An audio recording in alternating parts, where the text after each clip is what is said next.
అక్క ఏం చేస్తుర్రు? ఏమో చేస్తుర్రు? డెకరేషన్ చేస్తురా? ఎందుకు అనేది నువ్వు ఇప్పుడు చెప్పవు. ఎందుకన్నా మా అన్న చెప్తాడు.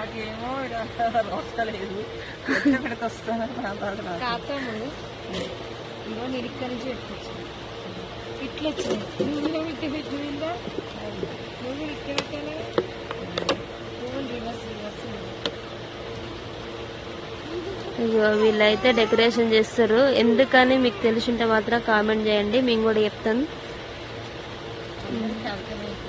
మా రోజ్ ఫ్లవర్స్ తోనే ఏదో ఇట్లా మామూలుగా అయితే చేస్తున్నాం. ఈ పరిస్థితులు చేసేదే కాదు కానీ అట్లా చేస్తున్నాం అన్నట్టు గుర్తింపు కోసం. ఓకేనా ఫ్రెండ్స్, బాయ్ మరి.